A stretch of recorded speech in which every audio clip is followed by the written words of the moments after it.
రెండవది కీవర్డ్స్. అంటే మీరు ఏవైతే రెజ్యూమేలో కీవర్డ్స్ మెన్షన్ చేశారో ఈ కీవర్డ్స్కి జాబ్ డిస్క్రిప్షన్కి మ్యాచ్ అవ్వాలి.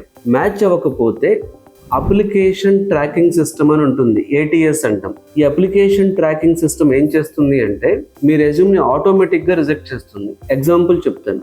జాబ్ డిస్క్రిప్షన్లో SQL అనే కీవర్డ్ మెన్షన్ చేశారు, మీరు రెజ్యూమేలో డేటాబేస్ అని మెన్షన్ చేశారు. ఎప్పుడైతే మీరు డేటాబేస్ అని మెన్షన్ చేశారో సో ఇండైరెక్ట్గా మీనింగ్ ఏంటి అంటే మీరు డేటాబేస్ వచ్చు అంటే SQL క్వరీస్ కూడా మీకు వచ్చని. కానీ మీరు డేటాబేస్ అని మెన్షన్ చేయడం వలన అక్కడ జాబ్ డిస్క్రిప్షన్లో SQL ఉంది, ఇక్కడ డేటాబేస్ ఉండటం వలన ఈ ATS అనేది ఏదైతే ఉంటుందో ATS ఏం చేస్తుంది అంటే మీ రెజ్యూమ్ని సెలెక్ట్ చేయకుండా రిజెక్ట్ చేయడానికి ఛాన్సెస్ ఎక్కువ ఉంటాయి. కాబట్టి మీరు మెన్షన్ చేసే కీవర్డ్స్ జాబ్ డిస్క్రిప్షన్లో ఉండే కీవర్డ్స్తో మ్యాచ్ అవ్వాలి. కాబట్టి ముందు ఒకసారి మీరు రెజ్యూమ్లో కీవర్డ్స్ మెన్షన్ చేస్తున్నప్పుడు జాబ్ పోర్టల్స్లోకి వెళ్ళి ఎలాంటి జాబ్ డిస్క్రిప్షన్స్ చూస్తున్నారో చూసుకుని అలాంటి కీవర్డ్స్ని మెన్షన్ చేయడం అనేది బెటర్.